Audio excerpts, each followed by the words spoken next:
I sat in the polished leather chair of my lawyer's downtown office pen, hovering over my final divorce decree while my soon-to-be ex-husband and his mother loudly bragged about the luxury mansion his new fiancé was preparing to move into. I just smiled, signed the thick stack of papers, and knew that the moment I walked out of this building, I was going to permanently lock the limitless black cards that had funded their entire delusion. 7 days later, a luxury real estate broker swiped that card for a $200,000 down payment, and the utter devastation that washed over their faces was better than any alimony settlement. Before I dive into exactly how that glorious disaster unfolded, let me know where you are watching from in the comments below. Hit that like button and subscribe if you have ever had to reclaim your power from toxic people who mistook your silent generosity for foolish weakness. My name is Chloe, and I am 35 years old. I am the founder and lead investor of a luxury real estate staging and development firm in Atlanta. But if you ask the two people sitting across the massive mahogany conference table from me, I was just a bitter, emotionally unavailable workaholic who was finally getting what she deserved. The air conditioning in the high-rise law office was running full blast, but the chill in the room had nothing to do with the temperature. I sat perfectly still, my posture straight, my hands folded neatly in my lap. Across from me sat Jamal, the man I had called my husband for the past decade. He was practically vibrating with a smug, arrogant energy that filled the entire room. He was dressed in a tailored charcoal suit that I had paid for, checking the time on a solid gold watch that I had purchased for his 30th birthday, and adjusting the silk tie that my personal shopper had selected for him just last month. Jamal was a mid-level marketing manager at a mid-sized firm, making a modest salary that barely covered the lease on his imported sports car. Yet he carried himself like the CEO of a Fortune 500 company. He leaned back in his plush leather chair, cracking jokes with his divorce attorney, a balding man who looked visibly uncomfortable with Jamal's lack of decorum. "Man, I cannot wait to get these final signatures out of the way," Jamal said, his voice booming across the polished table. "Tasha is already looking at fabric swatches for the new place. She wants to do something light and airy. You know, a real home, not a sterile museum where nobody is allowed to relax." He threw a pointed look in my direction, waiting for a reaction. He wanted me to snap. He wanted me to cry. He wanted me to fulfill the narrative he had carefully constructed for his new 28-year-old fiancé, the narrative of the jealous, aging ex-wife who could not handle losing such a prize of a man. I gave him nothing. I simply picked up the heavy silver pen provided by my attorney and turned to the next page of the settlement agreement. Sitting directly behind Jamal, treating this legal proceeding like a spectator sport, was his mother, Beatrice.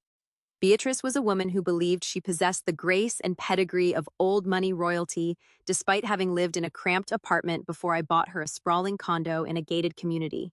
She wore a wide-brimmed hat and clutched a designer handbag tightly to her chest. I recognized the bag immediately because the receipt had been sent to my email 3 weeks ago. "It is about time my son gets the peaceful life he deserves," Beatrice stage whispered to Jamal's lawyer, making absolutely sure her voice carried across the room to me. "A man like Jamal needs a traditional woman, someone soft, someone who understands how to cater to a king. Not a woman who spends her life chasing construction contracts and acting like she wears the pants in the family. It is unnatural. Jamal was suffocating in this marriage. Tasha is a breath of fresh air. She actually respects the Blackwell family name." I paused my pen for a fraction of a second. The Blackwell family name. It took every ounce of my willpower not to laugh out loud. The Blackwell family name had zero equity until I attached my credit score to it. When I married Jamal 10 years ago, he was drowning in student loans and credit card debt. His credit was so poor he could not even secure a cell phone contract without a cosigner. I paid off his debts. I elevated his lifestyle. I quietly absorbed every financial burden so he could walk into rooms with his head held high. I let him play the role of the provider because I loved him and I wanted him to feel secure. That was my first mistake. Giving a small man unearned power does not make him grateful, it makes him entitled. "Just ignore them, Chloe," my attorney whispered, placing a reassuring hand near my files. "We are almost done. Just 3 more signatures and you are legally severed from this circus." I nodded and smoothly signed my name on the dotted line. The scratching sound of the pen on paper was loud in the tense room. Each stroke felt like a heavy chain snapping. I was not losing a husband. I was shedding a massive, ungrateful financial liability. "Look at her," Beatrice scoffed loudly, adjusting her posture. "Ice cold, not a single tear." "I told you, Jamal, she does not have a maternal loving bone in her body." Tasha was practically weeping with joy when you took her ring shopping last week. That is a real woman. A woman who knows how to appreciate a provider. I slowly raised my eyes and looked directly at Beatrice. For a brief second, she faltered under my gaze, shifting uncomfortably in her chair before jutting her chin out defensively. She thought her words were cutting me deep. She thought the mention of Tasha ring shopping was the ultimate victory. What she did not know was that the jeweler had called me directly when Jamal tried to authorize a $30,000 charge for that diamond. I had approved the transaction because I wanted this divorce finalized without Jamal fighting me for spousal support. I had bought my own replacement ring just to expedite his exit from my life. Jamal chuckled, leaning forward and resting his elbows on the table. Let it go, Ma. She is just mad because she knows she pushed away the best thing that ever happened to her. All that money she makes cannot buy her a warm bed at night. I gave her 10 years of my life and she wasted them caring more about staging open houses than building a home with me. I am upgrading now. I am getting the peace I deserve. I finished signing the final page. I placed the pen down with a deliberate, quiet click. I looked at Jamal, taking in his smug smile, his perfectly groomed beard, the expensive cologne that filled the air between us. Are we finished here? I asked, turning to my lawyer. Yes, my lawyer replied, organizing the thick stack of documents. The judge will stamp these by the end of the day. You are officially divorced. I stood up, smoothing the wrinkles from my tailored blazer. I did not look angry. I did not look defeated. I felt a profound, radiant calm wash over my entire body. It was the kind of peace you only feel when you have survived a storm and realize you are the one controlling the weather. Congratulations, Jamal, I said, my voice smooth and even. You are finally free to live the life you have always talked about. I genuinely wish you and Tasha all the luck in the world. You are going to need it. Jamal let out a harsh, mocking sound. I do not need luck, Chloe. I have got everything I need right now. A beautiful fiancé, a new chapter, and a mother who finally gets to see her son happy. You just take care of your little construction projects. Do not worry about the Blackwells anymore. We are stepping into a whole new tax bracket. Beatrice stood up beside him, adjusting her designer scarf. You hear that we are moving up.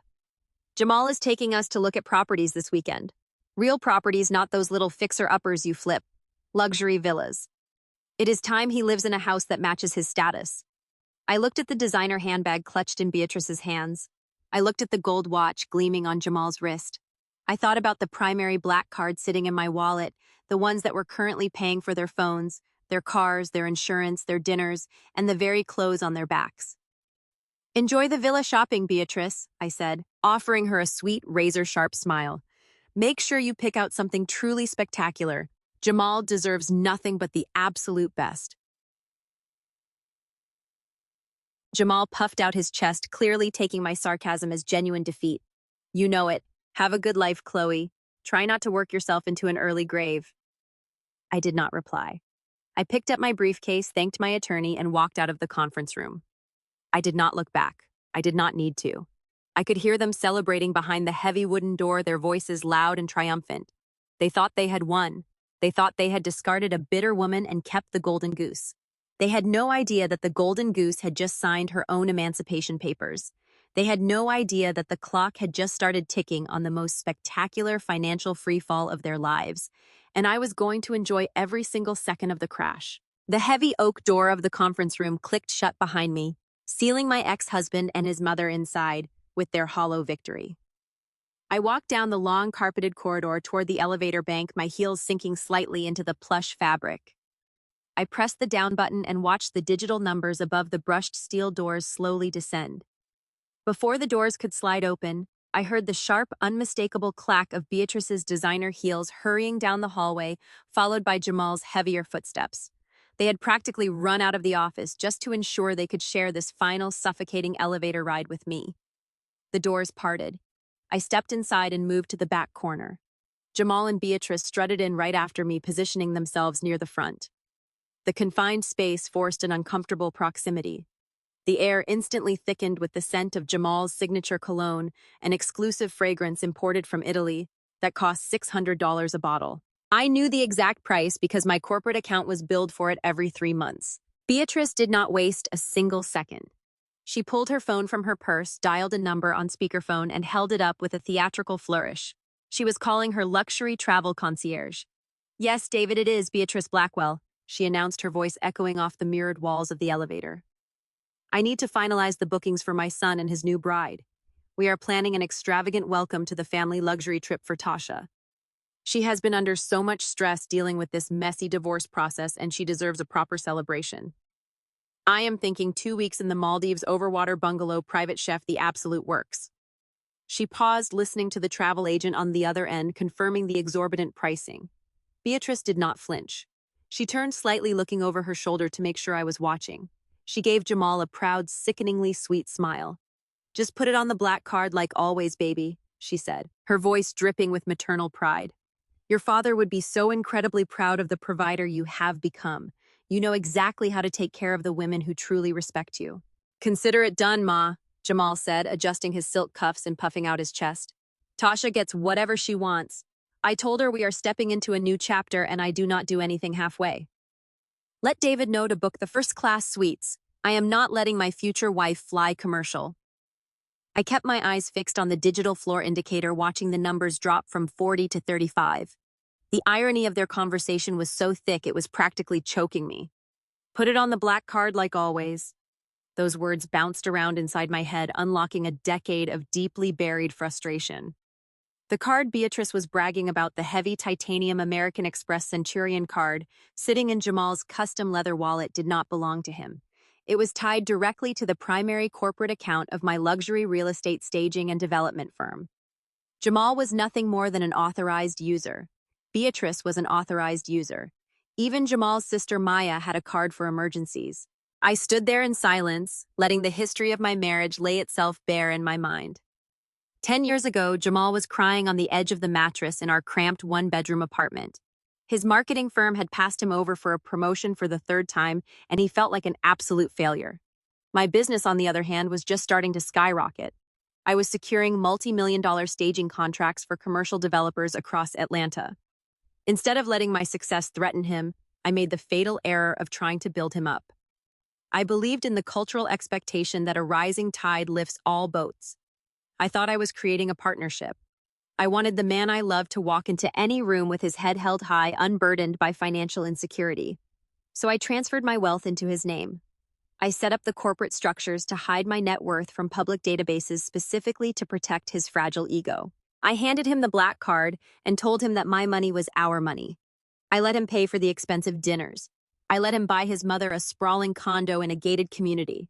I let him upgrade his wardrobe, lease luxury sports cars, and play the role of the high-rolling executive.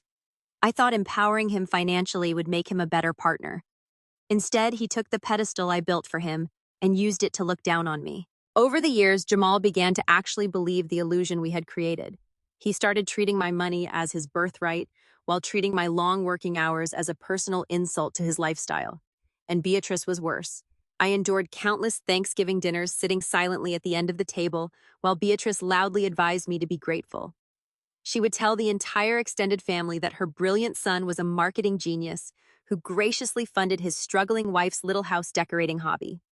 She called me a gold digger to my face, warning Jamal that I was only staying in the marriage to ride his coattails. I never corrected her. I swallowed my pride to protect his. I silently bankrolled their entire arrogant existence, enduring their constant disrespect because I thought loyalty required sacrifice. I was a fool, but I was not a fool anymore. The elevator chimed pleasantly as we reached the ground floor. The doors slid open to reveal the sprawling marble-floored lobby of the legal building. Sitting on a velvet sofa near the exit was Tasha. Tasha was 28 years old, wearing a skin-tight designer dress and oversized sunglasses indoors. Surrounding her feet was a small mountain of shopping bags from Prada, Gucci, and Tom Ford. She stood up the moment she saw Jamal, tossing her hair over her shoulder and strutting toward the elevator bank. She threw her arms around Jamal's neck and gave him a dramatic, lingering kiss, making sure to lock eyes with me over his shoulder. "Did you take care of the dead weight, baby?" Tasha asked, her voice deliberately loud so the security guards at the front desk could hear. "All taken care of," Jamal said, wrapping a protective arm around her waist. "The papers are signed. I am a free man." Beatrice walked over and kissed Tasha on the cheek. "And I just secured your welcome trip to the Maldives, sweetheart." Jamal told the concierge to put it all on the black card. "We are celebrating your new life in absolute luxury." Tasha gasped, clapping her hands together in exaggerated delight.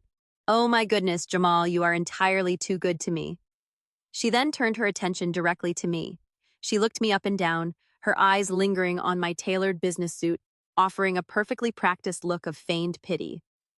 "I am really sorry it had to end this way, Chloe," Tasha said, her tone dripping with condescension. "But you have to understand, a man like Jamal needs a woman who can actually keep up with his lifestyle. He needs softness. He needs someone who knows how to appreciate a true provider.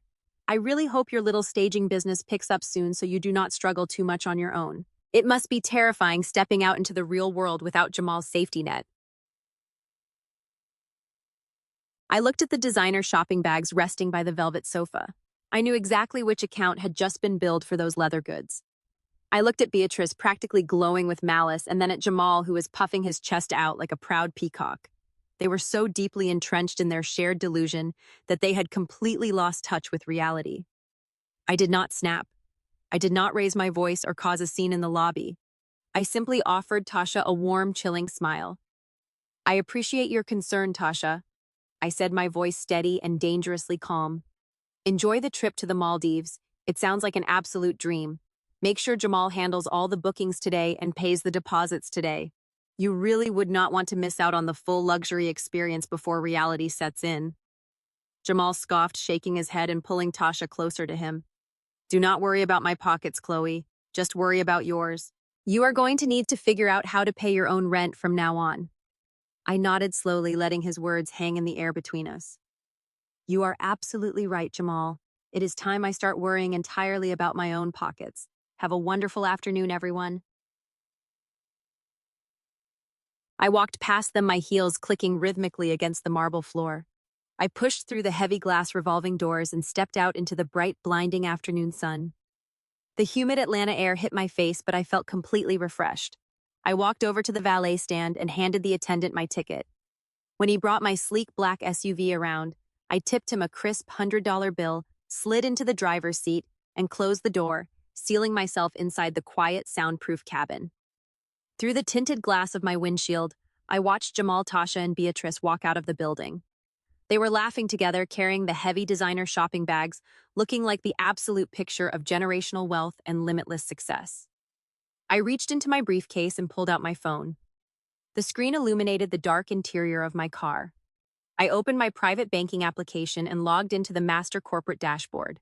I stared at the 3 names listed under the authorized user section: Jamal Blackwell, Beatrice Blackwell, Maya Blackwell.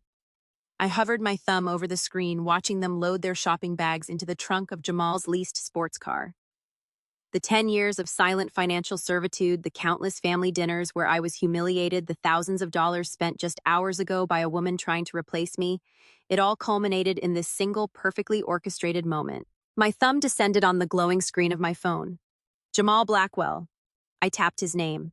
A prompt appeared asking to confirm the revocation of all account privileges. I hit confirm. The screen loaded for a fraction of a second before a green checkmark appeared. 10 years of funding his fragile masculinity vanished into the digital ether just like that. Next was Beatrice Blackwell. I tapped her name. Confirm. Goodbye to the weekly spa treatments, the designer handbags, and the country club lunches she used to impress her friends while trash-talking my career. Finally, Maya Blackwell. Confirm. No more emergency funds for her sudden, mysterious financial crises that I was always expected to bail her out of. I navigated back to my primary account dashboard. I selected the Master Corporate Black card and engaged the Global Freeze protocol. Every secondary physical card, every digital wallet link, every saved profile on their luxury shopping apps was immediately rendered useless. What Jamal and Beatrice were currently carrying in their wallets were now just heavy pieces of metal with absolutely zero purchasing power. I knew exactly how this was going to play out over the coming week. When you operate at this level of wealth, high-end vendors do not always settle transactions instantly.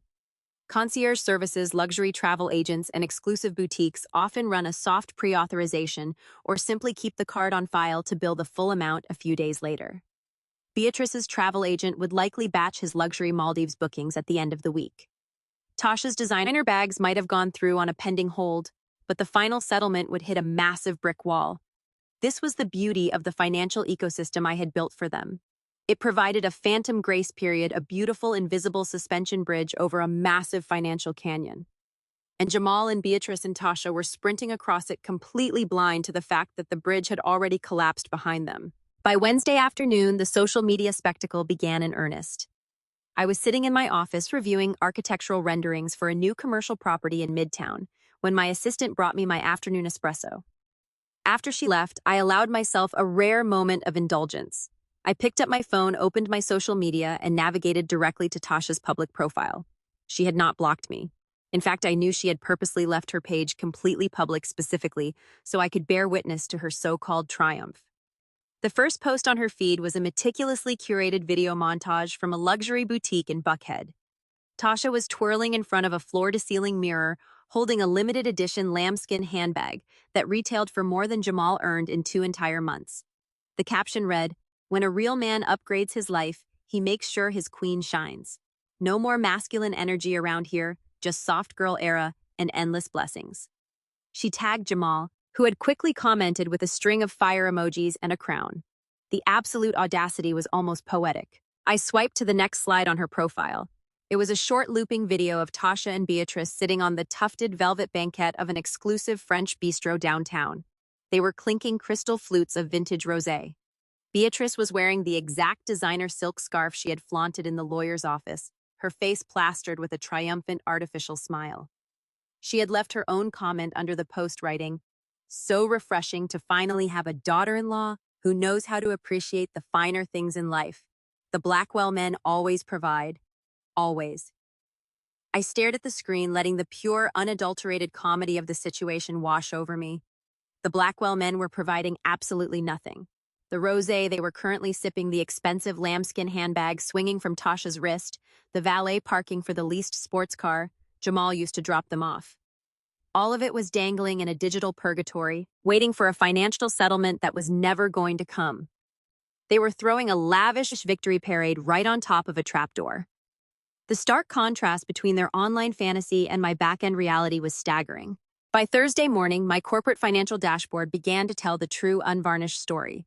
My inbox, which usually received a neat, quiet summary of cleared weekly expenses, started pinging with automated alerts. The first notification came from a high-end auto detailing service, where Jamal routinely took his car to impress his coworkers. The subject line indicated a failed batch settlement.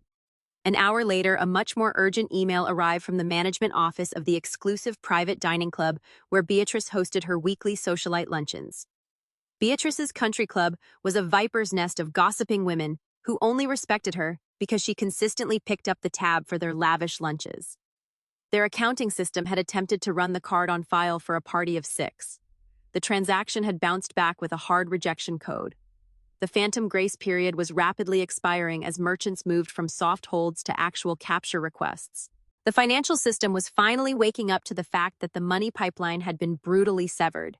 The most satisfying notification arrived just before lunch on Friday. It was from David, the overly accommodating luxury travel concierge Beatrice had loudly spoken to in the elevator. The email was marked with high importance. David was writing to gently inform the account holder that the massive deposit required to secure the overwater bungalow in the Maldives for Jamal and Tasha's welcome trip had encountered an unexpected processing error. He politely requested that we provide an alternative card or contact our banking institution to lift whatever security hold was preventing the transfer of $25,000. David was practically begging for reassurance, clearly terrified of losing his massive commission on the vacation package. He assumed it was just a simple fraud alert trigger. He had absolutely no idea the card he held on file was now entirely dead. In the past, this was exactly the moment I would have stepped in to save the day. For 10 years, whenever Jamal overextended himself to look like a boss, or Beatrice ran up an embarrassing tab to impress her friends, I would quietly authorize the funds, smooth over the relationships with the vendors, and protect them from the crushing humiliation of a declined card. I would send a polite email back, authorize a wire transfer, and keep their gilded carriage rolling down the street without them ever having to face the consequences of their spending. Not today. Today, I did not type a single word of reassurance. I did not contact my bank. Instead, I opened the administrative settings of my corporate email server. I selected the incoming addresses for David the travel agent, the private dining club, the auto detailer, and the luxury boutiques Tasha had tagged in her posts. With clinical, emotionless precision, I created a hard routing rule. I set every single one of those panicked notifications, failed payment alerts, and urgent requests for alternative funding to auto-forward directly to Jamal's personal email address. I imagined Jamal sitting in his beige cubicle at his mid-level marketing job. He was a man who rarely checked his personal email during the day, too busy pretending to be a high-powered executive in front of his unimpressed coworkers. His salary barely covered his car lease, yet he walked around the office demanding the respect of a chief executive. He probably had his phone buzzing in his pocket, assuming it was just more social media notifications from Tasha's followers praising his provider mindset. He had absolutely no idea that his inbox was rapidly filling up with the digital equivalent of financial landmines. The auto-forward rule was a masterpiece of passive retaliation. It removed my firm from the equation entirely and placed the burden exactly where it belonged. I was no longer the shock absorber for his reckless arrogance. I was just a spectator watching gravity do its job. I closed the email dashboard and leaned back in my chair, taking a slow sip of my sparkling water. The true beauty of this phase was the silence. Jamal and Beatrice were not going to call me to complain about the cards declining. Their pride simply would not allow it. To call me and demand to know why the black card wasn't working would be a direct, unavoidable admission that their entire kingdom was built on my land.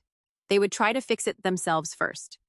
Jamal would probably call the credit card company, puff out his chest, and demand to speak to a supervisor, only to be politely informed by a customer service representative that he was merely an authorized user with zero administrative rights on the closed account. He would be told in the most sterile corporate language possible that he had no authority, no access, and absolutely no funds. Friday afternoon rolled into Friday evening. The social media posts from Tasha and Beatrice began to slow down drastically. The champagne brunches and shopping spree updates were noticeably absent from their stories. I knew exactly what that meant. The deep burning embarrassment was starting to leak into their reality. Maybe a waiter at a nice restaurant had quietly approached their table to hand back the titanium card, whispering that they needed another form of payment. Maybe Jamal had tried to buy Tasha a celebratory dinner only to have the machine blink red. The phantom grace period was officially over. The vendors were demanding their money. The travel agent was likely leaving frantic voicemails on Beatrice's phone, and the walls of their delusion were rapidly closing in around them. I packed up my briefcase for the weekend, feeling a profound, undeniable sense of lightness. I walked out of my office, greeted my team, and took the private elevator down to the secure parking garage. The weekend stretched out before me entirely free of the usual manufactured drama. I did not have to worry about bailing Maya out of a sudden debt, or managing Beatrice's extravagant expectations, or pretending that Jamal was something he fundamentally was not. I drove home to my own space, a beautiful, sprawling penthouse that reflected my hard work, my vision, and my actual reality. I poured myself a glass of expensive red wine, a vintage I had purchased entirely for my own enjoyment, and stood on my balcony overlooking the vibrant city lights. The trap was fully set. The auto-forwards were active, the accounts were dead, the vendors were hungry. I knew the silence from Jamal and Beatrice would not last forever. They were cornered, and cornered people always lash out. They would try to assert dominance in the only way they knew how, by trying to make me feel small. I took a slow sip of my wine, savoring the complex notes, and smiled into the cool evening breeze. I was ready for whatever desperate, transparent move they attempted next. The financial cutoff was just the appetizer. The weekend passed in a state of absolute, uninterrupted tranquility. For the first time in a decade, my Sunday was not hijacked by Jamal's manufactured emergencies or Beatrice's demanding social calendar. I woke up early, enjoyed a quiet breakfast on my balcony, and spent the entire weekend focusing entirely on myself. By the time Monday morning rolled around, I felt recharged and razor sharp. I arrived at my office ready to tackle a massive commercial staging project in the city's financial district. My team was operating at peak efficiency, and Valerie, my chief financial officer, stopped by my desk just before 10 o'clock to confirm that our digital fortress was holding strong. A few random charges had bumped against our firewall over the weekend, mostly subscription services, and a rather ambitious attempt at a high-end steakhouse, but they were instantly rejected and seamlessly redirected to Jamal's personal email. I was in the middle of reviewing a series of imported marble samples for a client when my personal cell phone illuminated on my desk. I had separated my private and corporate lines years ago, mostly to prevent Jamal's relentless vanity crises from disrupting my actual wealth generation. The screen displayed a new text message notification. The sender was Beatrice. I picked up the device and unlocked it, leaning back in my ergonomic chair. I took a slow sip of my coffee, savoring the rich, dark roast before reading her words. I knew she was not reaching out to apologize. Beatrice did not possess the emotional capacity for remorse. She was reaching out to assert dominance to remind me that she believed she still held the upper hand in this dynamic. I unlocked the screen and opened the message. The text was a masterpiece of condescension, dripping with the kind of unearned arrogance that only a woman spending someone else's money could muster. It read, "We need you out of the premium storage unit by Friday afternoon. Jamal needs the space for his new custom golf simulator. He and Tasha are clearing out your leftover clutter today. Do not even think about taking the Italian espresso machine. I bought that specifically for my son as a housewarming gift, and it stays with the Blackwell family. Have your movers finished by noon." I stared at the glowing text, reading it twice to fully absorb the sheer staggering magnitude of her delusion. It was almost breathtaking. Beatrice was sitting in a condo I purchased, texting me from a smartphone on a family plan I paid for, demanding I vacate a storage facility that I legally owned, so her son could install a luxury sports simulator he absolutely could not afford. The disconnect from reality was so profound it bordered on clinical. Let us break down the absolute absurdity of her demands, starting with the storage unit itself. When Jamal and I were married, his obsession with accumulating high-end toys, designer shoes, bulky athletic equipment quickly outgrew our shared spaces. To keep our primary residence from looking like a luxury pawn shop, I leased a massive climate-controlled unit at a premier private storage facility across town. But I did not lease it under the Blackwell name. I am a real estate investor. I do not leave legal liabilities to chance. The lease agreement, the insurance policy, and the access codes were entirely registered to my primary limited liability company. I had paid the rental fees 2 years in advance using my corporate account. Jamal only had a secondary gate code, which I had already instructed the facility manager to deactivate the moment the divorce papers were signed. Then there was the matter of the Italian espresso machine. Beatrice claiming she bought it for her son was the most laughable part of the entire message. I remembered the exact day that machine arrived. It was a commercial-grade dual-boiler masterpiece imported directly from Milan, retailing for nearly $6,000. Beatrice had indeed presented it to Jamal at a family dinner with a massive silver bow, claiming she wanted him to have the best coffee experience possible before his stressful marketing meetings. What she conveniently forgot to mention to the rest of the family was that she had used the authorized black card to purchase it. I literally paid for the gift she used to buy her son's affection. The machine belonged to my company, just like the storage unit, just like the luxury SUV Jamal planned to use to transport it. I imagined the scene currently unfolding in their minds. Jamal was probably sitting in his cubicle right now, browsing online catalogs for a state-of-the-art golf simulator, looking at $10,000 screen setups and premium turf mats, completely unaware that his credit rating could barely secure a set of used golf clubs at a thrift store. He likely told Tasha that he was going to build the ultimate masculine retreat in the storage unit, flexing his provider muscles to impress his new bride. Tasha was probably cheering him on, already planning how to decorate the space around the simulator, totally blind to the fact that they were both marching toward a humiliating brick wall. Beatrice's text was a desperate attempt to maintain the illusion of control. She needed to feel like she was evicting me, like she was the matriarch banishing the unworthy ex-wife from the kingdom. She wanted me to argue. She wanted me to send back a long emotional paragraph explaining how unfair she was being. She wanted a fight because a fight would validate her relevance. If I engaged, if I defended myself, it would mean she still had the power to affect my emotional state. I refused to give her that satisfaction. I was not going to explain the intricacies of corporate property law to a woman who did not understand basic accounting. I was not going to tell her that Jamal's gate code at the facility would currently flash a bright red error message if he tried to punch it in. I was not going to point out that the facility's security guards had strict instructions to deny entry to anyone not listed on the updated corporate manifest. I placed my phone on the desk and let it sit there for a full 10 minutes. I wanted her to watch the read receipt. I wanted her to sit in her living room staring at her screen, wondering why the volatile, jealous ex-wife she had fabricated in her mind was not taking the bait. I used those 10 minutes to review the final architectural approvals for my Midtown project, signing my name with a smooth, steady hand. My business was thriving, my assets were secured, and my mind was entirely clear. When I finally picked up the phone to respond, I did not draft a multi-paragraph defense. I did not mention the divorce decree, the locked credit cards, or the impending financial doom that was currently creeping up on them. I kept my response surgically precise. I wanted to give them just enough rope to hang themselves completely.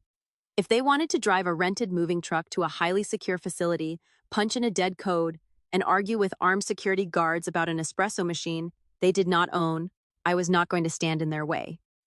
I opened the keyboard and typed a single calculated sentence. Take whatever you can afford. I hit send. The message swooshed away in a little blue bubble. It was the perfect response because it was the absolute undeniable truth. They were free to take whatever they could afford, which as of last Thursday was precisely nothing. I smiled, imagining Beatrice reading that line. She would misinterpret it entirely. Her arrogant, self-serving brain would read it as a surrender. She would think I was rolling over, admitting defeat, and abandoning the high-end coffee machine and the premium storage unit to the superior Blackwell family. She would immediately call Jamal and brag about how she had put me in my place. Jamal would puff out his chest and tell Tasha to start packing boxes. They would assemble their little entourage, drive across town, buzzing with unearned victory, and walk directly into a concrete wall of reality. I placed my phone face down on my desk, feeling a profound sense of closure. I did not need to be there to watch the inevitable explosion. I did not need to see the look on Jamal's face when his access code failed. I did not need to hear Beatrice arguing with a disinterested security guard. I was a real estate developer running a multi-million-dollar empire. I had better things to do than spectate while a man I used to love finally met the consequences of his own hubris. My phone remained silent for the rest of the morning. Beatrice did not reply. She was likely too busy gloating to her friends at the country club, assuming her country club membership hadn't already been suspended for non-payment. I turned my attention back to my work, losing myself in the familiar, rewarding rhythm of building something tangible and real. As the afternoon wore on, my office remained a sanctuary of productivity and peace. I finalized the Midtown contracts, approved a new marketing budget for our upcoming residential developments, and completely ignored the inevitable chaos brewing across town. The financial guillotine was still suspended in the air, but the blade was getting sharper with every passing hour. I knew the silence would eventually break. Someone in their camp was going to stumble into a financial landmine they could not ignore, and the fallout would be spectacular. But until that moment arrived, I was perfectly content to sit in the empire I built, completely untouchable, waiting for the inevitable crash. The ringing of my private cell phone cut through the quiet hum of my office on Tuesday afternoon. I had just finished reviewing the quarterly projections for my staging firm when the bright screen lit up with an incoming call. The caller ID displayed a name I honestly hadn't expected to see so soon. It was Liam. Liam was Jamal's brother-in-law, a tall, perpetually sunburnt white man who had married Jamal's sister Maya about 5 years ago. He worked as a luxury real estate broker for one of the most prestigious agencies in Atlanta. Liam was a decent guy, energetic, eager to please, and highly motivated by commissions. But he was also completely oblivious to the actual financial dynamics of the Blackwell family. Maya and Beatrice had sold him the exact same fabricated narrative they sold everyone else. They convinced Liam that the Blackwells were a dynasty of generational wealth and that Jamal was a high-powered executive running the city. Liam bought into the fantasy hook, line, and sinker. He respected Jamal, revered Beatrice, and treated me with a polite, slightly distant courtesy, assuming I was simply the quiet wife tagging along on the Blackwell family's glamorous ride. I let the phone ring 3 times before picking it up. I knew exactly why Liam was calling, or at least I knew it had to do with the financial phantom zone my ex-husband was currently inhabiting. I pressed answer and held the phone to my ear. Chloe, my favorite sister-in-law. Liam's voice boomed through the speaker, radiating the kind of aggressive enthusiasm reserved for brokers who were about to close a career-defining deal. How is the real estate queen doing this beautiful afternoon? I leaned back in my chair, swiveling slightly to look out at the Atlanta skyline. I am doing exceptionally well, Liam. What can I do for you today? Liam let out a loud, breathless chuckle. Actually, I am calling to thank you. I just got off the phone with Jamal and I am absolutely blown away. I mean, I knew you guys were looking to upgrade your portfolio, but this is a massive move. I just wanted to call and personally express my gratitude for keeping this transaction in the family. You have no idea what a commission like this does for my quarter. Maya and I are practically celebrating already. I kept my facial expression completely neutral, though my pulse ticked with a sharp, calculated intrigue. I rested my elbows on my desk and laced my fingers together. Is that so? Tell me, Liam, what exactly did Jamal reach out to you about? Liam didn't even catch the investigative tone of my question. He was entirely too blinded by the glare of an impending payout. He is bringing Beatrice down to the new Cypress Ridge development this afternoon. They want to tour Villa Number 4, the crown jewel of the entire community. Jamal told me he wants to lock it down immediately before it hits the broader market. He said you guys were looking for a fresh start, a property that truly reflects his executive status. We are talking a $5 million listing, Chloe, $5 million. It is the most breathtaking modern build in the district. Floor-to-ceiling glass imported Italian marble, a private infinity pool overlooking the valley. It is an absolute masterpiece. I closed my eyes for a fraction of a second, letting the sheer, unadulterated madness of Jamal's actions wash over me. A $5 million villa. Jamal, a man whose monthly salary would barely cover the property tax on the landscaping of a home, like that was scheduling a private viewing for a multi-million-dollar estate. He had taken his delusion and accelerated it past the point of arrogance straight into financial psychosis. He was dragging his mother along to validate the fantasy, and he was using his brother-in-law to facilitate the illusion. That sounds incredibly ambitious. I said, my voice smooth and dangerously calm. Liam missed the nuance entirely. Oh, you know Jamal, he never does anything halfway. The market is insane right now, and he told me he wants to secure it today, no delays. He said he is planning to drop the earnest money deposit right on the spot after the walkthrough. $200,000 swipe and sign. He said to make sure I had the mobile processing terminal charged and ready to run the black card. The black card. A sharp, genuinely entertained smile spread across my face. It was almost too perfect. Jamal was not just trying to buy a house he could not afford. He was planning to execute a $200,000 point-of-sale transaction using a piece of titanium that I had permanently deactivated 5 days ago.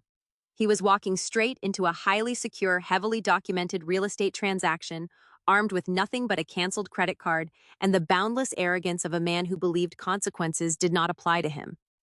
The fact that they were pulling Liam into this mess added a layer of complexity that I had not fully anticipated. Liam was relying on this deal. He was probably already mentally spending the commission planning vacations with Maya, upgrading his own lifestyle based on the promise of the Blackwell wealth. Jamal and Beatrice were not just humiliating themselves. They were actively jeopardizing Liam's professional standing and his emotional well-being, all to maintain a facade for a woman Jamal had known for less than a year. Tasha was going to get the show of a lifetime, and Liam was the unwitting stage manager. Liam continued talking, completely oblivious to the silent execution being prepared on my end of the line. I have the terminal fully charged and synced to the escrow account, he rambled happily. Beatrice mentioned that Tasha is coming along for the tour as well. Jamal said it is going to be a surprise for her. A new kingdom for his new queen, he called it. I assume you are tied up at the office since he is taking lead on the logistics today. The puzzle pieces clicked together in perfect, agonizing harmony. Jamal had not told Liam about the divorce. He had not told his own brother-in-law that we were legally separated, that our assets were severed, and that Tasha was not just a friend, but his new fiancée. I was operating under the assumption that the Blackwell family was a unified, wealthy dynasty. He had absolutely no idea he was standing in the middle of a freshly detonated domestic war zone. Wait! Liam stammered, raising his free hand in a desperate attempt to lower the temperature in the room. Beatrice, please let us all just take a breath. Chloe is not stalking anyone. I actually spoke with her on the phone a couple of hours ago. She told me she needed to drop by the property today to handle some administrative paperwork for the transaction. I thought you all knew she was coming. I thought she was here to help finalize the deposit. Jamal let out a loud, aggressive scoff. He marched forward, closing the distance between us, his chest puffed out in that familiar, pathetic display of manufactured dominance. He pointed a finger directly at my face, completely ignoring Liam's explanation. You are out of your mind, Chloe. Jamal growled, his voice dropping an octave as he tried to sound intimidating. You actually called my brother-in-law and manipulated him into letting you crash our private viewing.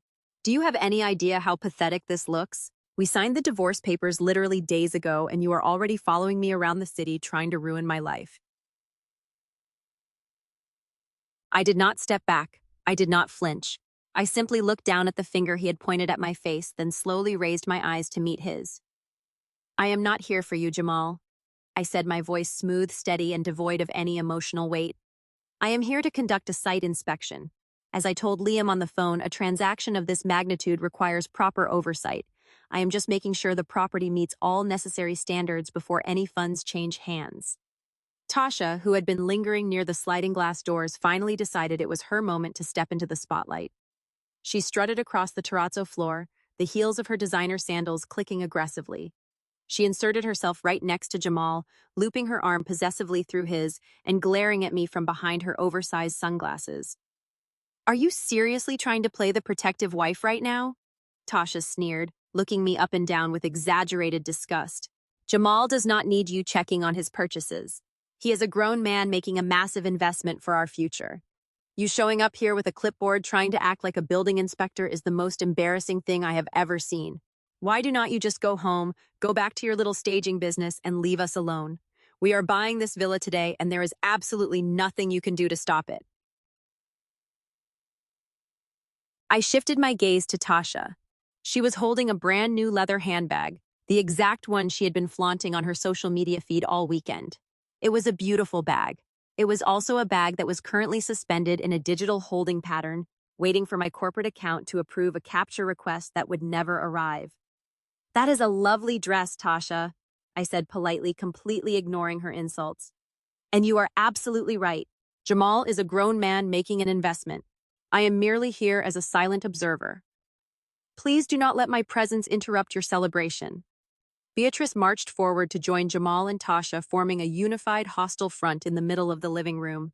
She crossed her arms over her chest, her eyes narrowed into angry slits. "We will not be observed by you," Beatrice hissed. "This is a private showing for a private purchase. We are the buyers, which means we dictate who is allowed on the premises. Liam, I am not asking you again. Tell this woman to leave, or we will take our $200,000 deposit and find another broker who actually respects our privacy and our family name." Liam swallowed hard beads of sweat visibly forming on his forehead. The threat of losing a massive commission was a heavy weight on a luxury broker's shoulders. He looked at me pleadingly, silently begging me to de-escalate the situation so he could save his deal. "Chloe, maybe it would be best if we handled the administrative side of things back at my office later," Liam suggested, nervously setting the champagne bottle down on the marble counter. "Jamal and Beatrice are really excited about locking this place down today, and I want to make sure they get the full, uninterrupted luxury experience. We can review the paperwork together tomorrow." I shook my head slowly, offering Liam a reassuring smile. "I am afraid that will not be possible, Liam. My schedule is completely booked for the rest of the week. The site inspection has to happen right now, but as I said, I will stay entirely out of their way. I will be reviewing the architectural finishings in the West Wing while you handle the earnest money deposit." Tasha let out a sharp, mocking laugh. She disengaged her arm from Jamal's and began to slowly pace around the living room, running her hands over the expensive furniture. She clearly wanted to assert her dominance over the space to prove that she was the new queen of this castle. "You know what is really sad about you showing up here, Chloe?" Tasha said, her voice dripping with mock pity and theatrical sorrow. "You are standing in the middle of true luxury trying to pretend you belong, but you just look entirely out of place. Look around you. This is what a real home looks like. Jamal is finally with a woman who knows how to appreciate a provider, not a woman who constantly competes with him." I maintained my relaxed position against the marble kitchen island. I did not cross my arms defensively. I did not break eye contact. I kept my face utterly serene, allowing her to dig the hole deeper and wider with every single syllable. I wanted her to put everything on the record. I wanted her pride to reach the absolute highest possible altitude, so the impending drop would be completely catastrophic. Jamal seemed to draw profound strength from his mother's delusion. His chest puffed back out, the nervous tension leaving his shoulders. He genuinely believed that Beatrice's words were altering the physical reality of the room. He believed that if she said they were royalty loudly enough, it would magically transform his empty bank accounts into overflowing vaults of cash. He looked at me with a triumphant, arrogant smirk, convinced that I was standing there silently because I was completely broken by their sheer magnificence. Liam, eager to capitalize on the soaring momentum and lock in the sale before the awkward family dynamics could derail the afternoon, clapped his hands together. Well, I think that is a beautiful testament to Jamal's hard work and the family's incredible legacy," Liam said. "Let us make this official right now. Let us get this spectacular property off the market and firmly secure your brand new future." Liam walked over to his premium leather briefcase resting on the far end of the massive marble island. He unzipped the main compartment and pulled out a sleek, modern mobile point-of-sale terminal. It was a sophisticated piece of technology designed specifically for high-yield real estate deposits and rapid luxury asset transfers. He set the device down gently on the counter, placing it right next to my aluminum clipboard and my thick roll of architectural blueprints. He picked up his tablet and quickly navigated through the brokerage's encrypted escrow application. I watched his fingers fly across the digital screen as he populated the critical transaction details. He typed in the exact property address, Villa Number 4 Cypress Ridge Development. He entered the primary buyer's name, Jamal Blackwell. And then with an enthusiastic flourish, he typed in the specific deposit amount, $200,000 and 0 cents.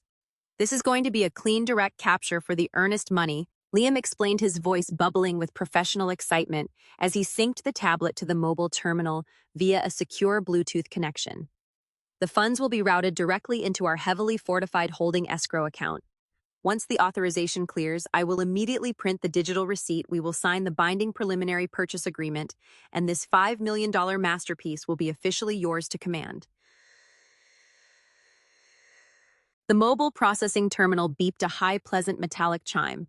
The small digital screen on the device began to flash rhythmically, signaling to the room that the hardware was fully connected online and ready to receive the payment data.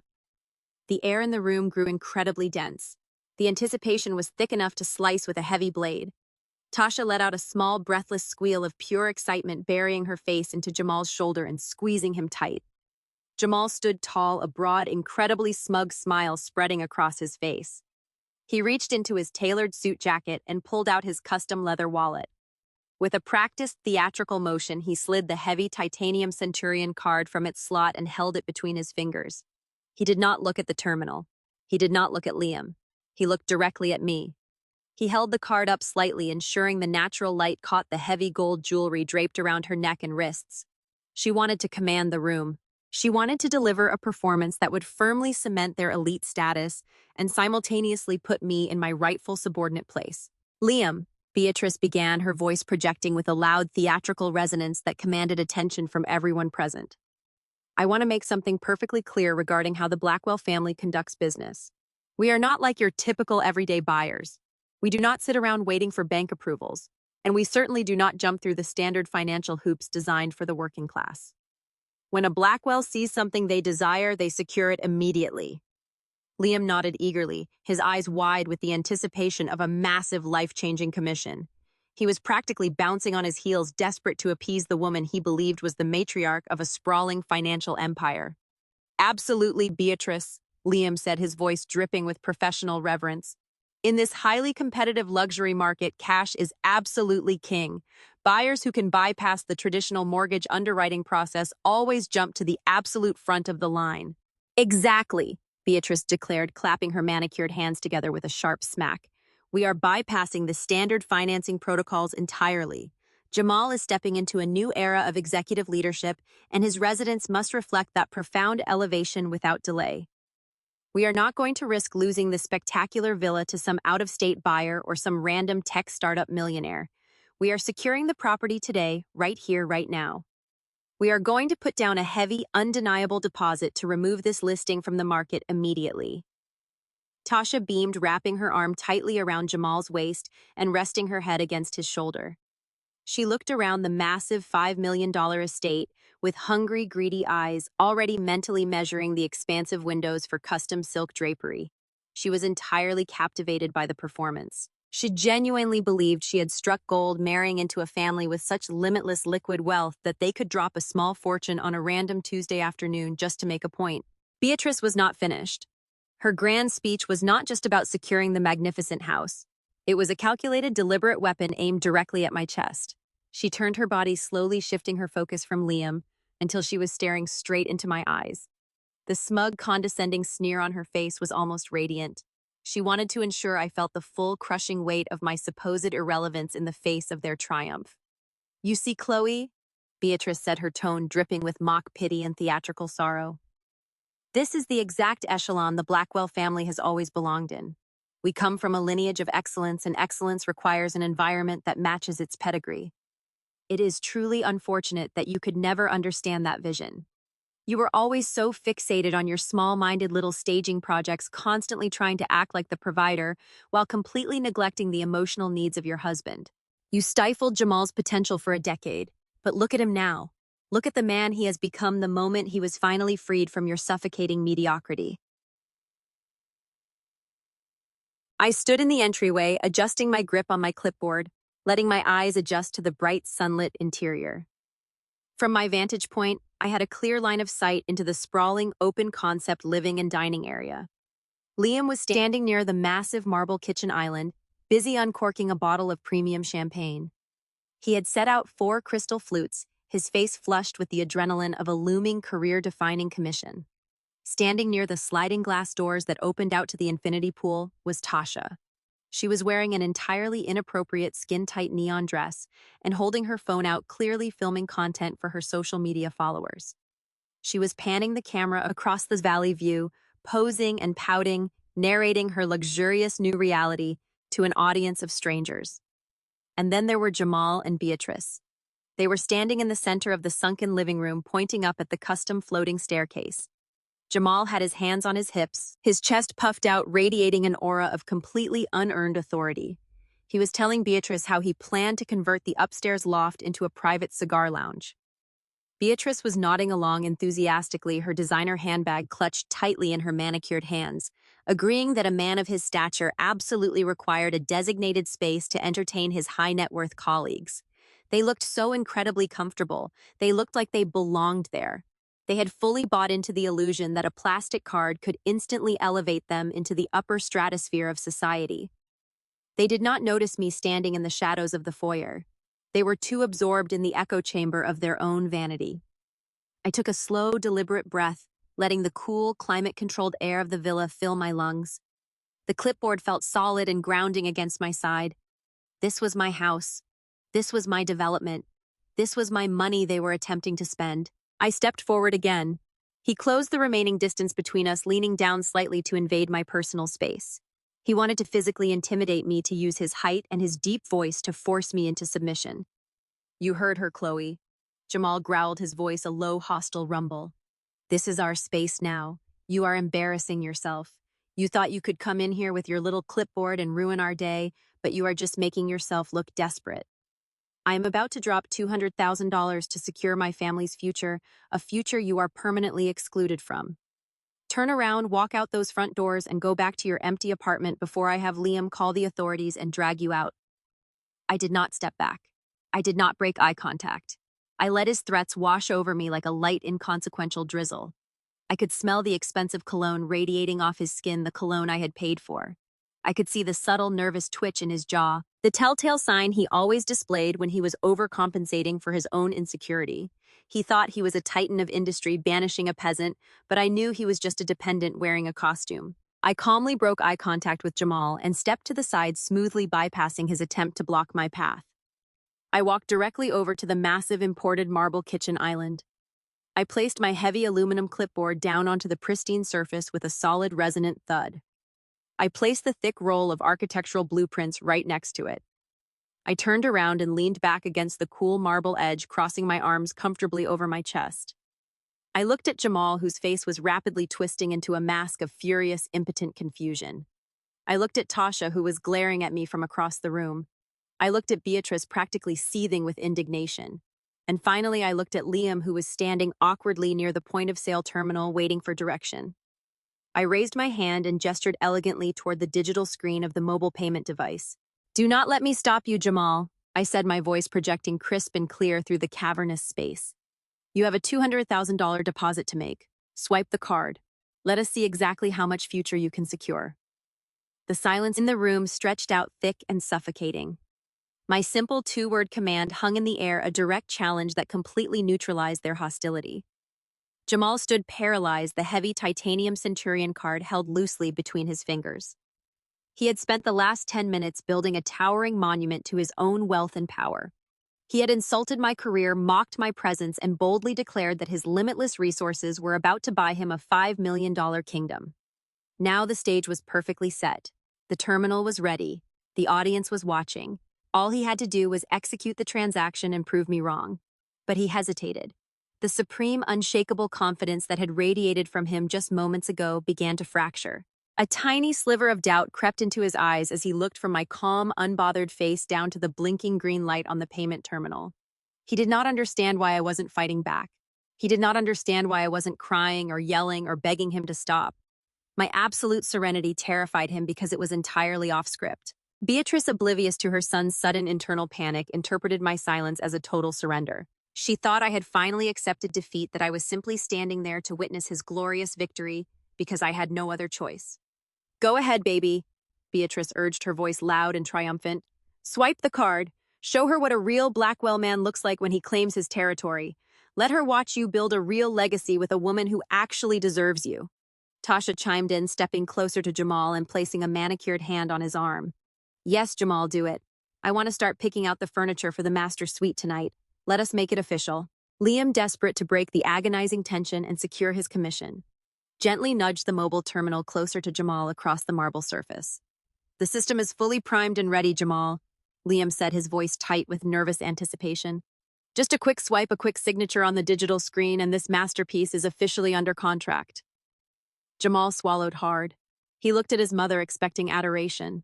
He looked at his fiancée, expecting worship. He looked at me, expecting fear. He saw none of those things. He only saw the cold, hard reflection of his own impending doom. He took a slow, deep breath, trying to physically inflate his confidence one last time. He stepped forward, closing the distance to the marble island. He held the titanium card firmly in his hand, aligning the magnetic stripe with the reader slot on the terminal. With a sharp, dramatic flourish designed to maximize the theatrical impact of the moment, he swiped the card through the machine. The terminal beeped a short, sharp tone acknowledging the input. The small digital screen changed from green to a processing graphic, a small circle spinning rhythmically as the device communicated with the secure banking servers. The room held its collective breath. Liam leaned in closer, his eyes glued to the screen, already calculating his massive commission payout. Beatrice and Tasha stood shoulder to shoulder, practically vibrating with triumphant excitement. Jamal stood tall, a smug, victorious smile slowly returning to his face as he waited for the inevitable approval. I remained perfectly still, leaning against the counter, my arms crossed, watching the spinning circle with the clinical detachment of a scientist observing an entirely predictable chemical reaction. The spinning circle stopped. The terminal let out a loud, harsh, discordant buzz that echoed violently off the marble floors. The screen flashed a bright, angry red. In bold, unmistakable capital letters, the display read, "Declined, account closed, contact issuing bank." The silence that followed was absolute. It was the kind of deep, ringing silence that only occurs in a vacuum. Liam blinked, his face scrunching in confusion. He reached out and tapped the screen, assuming the machine had simply misread the magnetic stripe or encountered a temporary signal dropout. "That is strange," Liam muttered, his voice tight with forced optimism. "Looks like we got a little processing error. Sometimes these mobile terminals get glitchy with high-security cards. It probably just triggered a standard fraud alert because of the massive deposit amount. Let me just clear the error code and we will run it through again."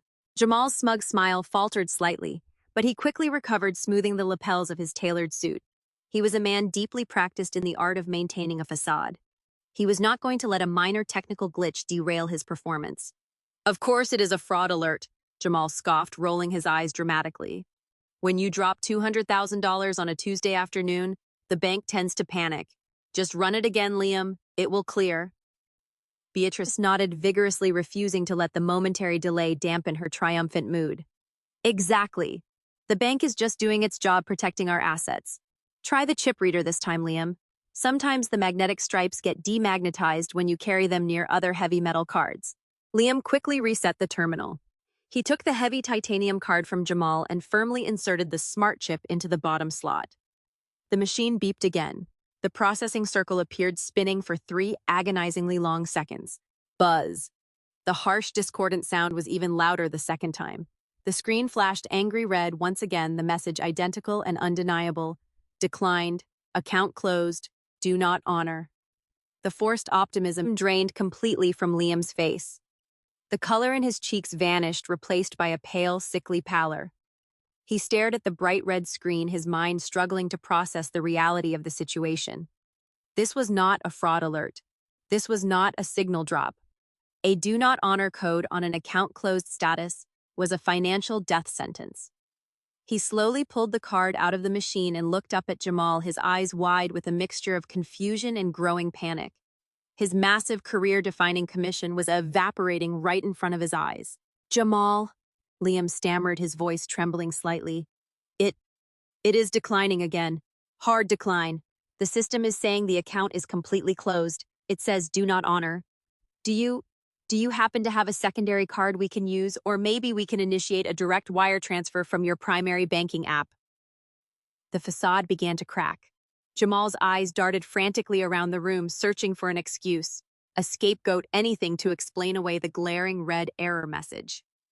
He snatched the titanium card back from Liam, staring at the black metal as if it had personally betrayed him. That is impossible, Jamal snapped, his voice rising in panic. There is no limit on this account. It is a Centurion card. It does not get declined. Your machine must be broken, Liam. The terminal is defective. Beatrice stepped forward, her face flushed with sudden indignation. She refused to accept the reality displayed on the screen. She needed an enemy to attack. This is ridiculous, Beatrice shrieked, pointing an accusing finger at Liam. You brought a broken machine to a $5 million closing. What kind of amateur operation are you running here? Jamal is trying to hand you $200,000, and your cheap little gadget cannot even process it. Fix it right now, Liam, or we are walking out of here and taking our business to a real agency. Tasha, who had been completely silent since the first decline, suddenly looked very small. She clutched her expensive designer handbag tightly to her chest, her eyes darting nervously between Jamal, Beatrice, and the blinking red terminal. The luxurious fantasy she had been broadcasting to her followers was rapidly dissolving into a humiliating nightmare. I watched them scramble.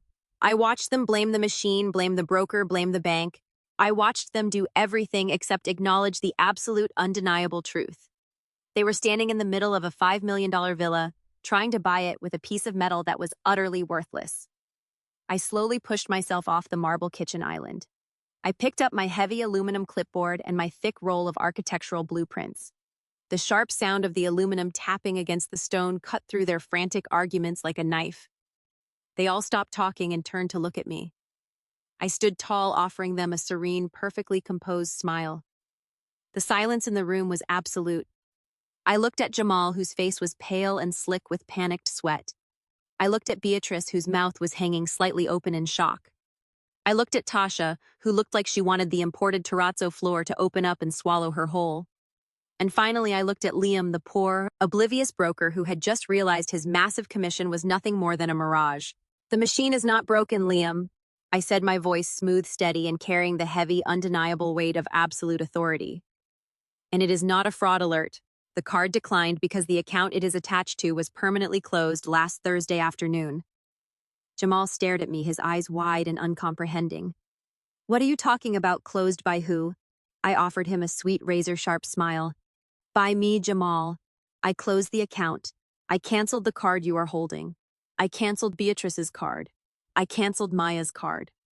I engaged a global freeze on the entire corporate ecosystem that has been funding your little fantasy life for the last 10 years. The words hit the room like a physical shockwave.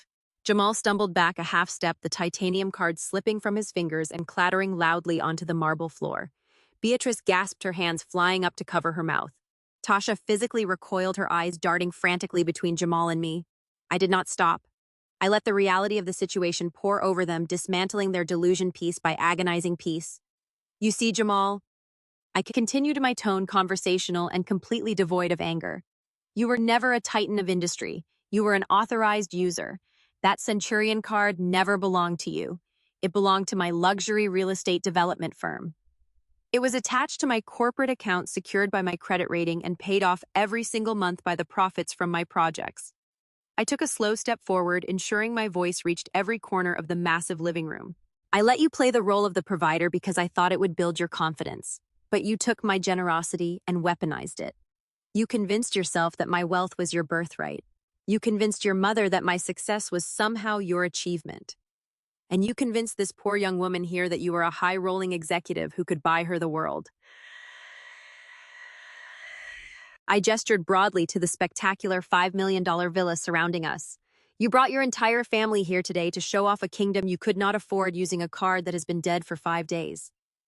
And the most beautiful part of this entire charade, I paused, letting the silence stretch out for maximum impact.